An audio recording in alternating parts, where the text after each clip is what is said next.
भगवान का घर। एक दिन एक अमीर व्यापारी किसी काम से एक गांव में जा रहा था। बारिश का मौसम था, झमाझम बारिश हो रही थी और रास्ते में जगह जगह गड्ढों में पानी भरा हुआ था। अचानक रास्ते में गाड़ी खराब हो गई। व्यापारी के साथ कोई नहीं था। उसने गाड़ी सड़क किनारे खड़ी कर दी और किसी वाहन का इंतजार करने लगा। लेकिन घनघोर बारिश और तूफान की वजह से सड़क सुनसान था।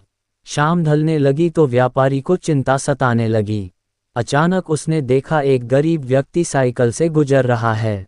सड़क किनारे अपनी गाड़ी में बैठे बैठे उसने साइकिल सवार को आवाज़ देकर रोका और पूछा कि कहीं कोई गाड़ी का मैकेनिक मिल सकता है क्या।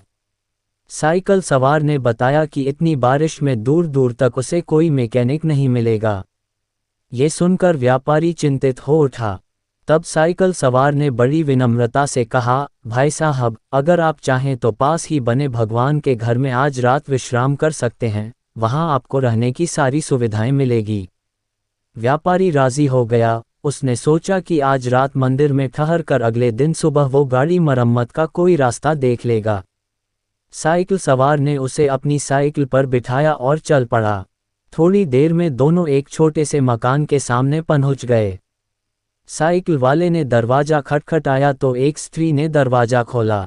व्यापारी को संबोधित करते हुए साइकिल वाले ने कहा, यह मेरी पत्नी है। इस भगवान के घर में सिर्फ हम दोनों रहते हैं, हमारे बच्चे शहर में नौकरी करते हैं। आइए अंदर पधारिए और आराम से बैठ जाए। थोड़ी ही देर में साइकिल वाले की पत्नी गर्म गर्म चाय नाश्ता ले आई। रात का खाना भी पकने लगा। व्यापारी को सब कुछ बहुत अच्छा लग रहा था, लेकिन उसे एक बात समझ में नहीं आ रही थी कि साइकिल वाले ने अपने घर को भगवान का घर क्यों कहा। यह कोई मंदिर तो है नहीं।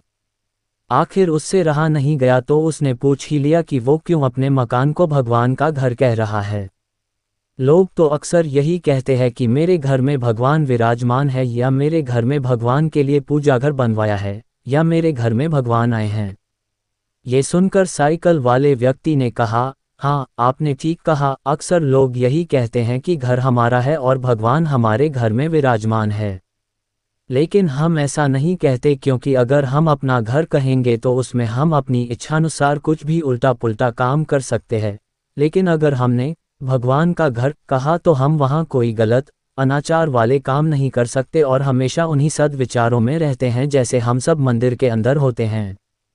और मज़े की बात यह है कि जैसा कि लोग बोलते हैं कि मृत्यु के बाद हमें भगवान के घर जाना है, तो उस हिसाब से देखा जाए तो हम जीते जी ही भगवान के घर रहने का सुख प्राप्त कर रहे हैं।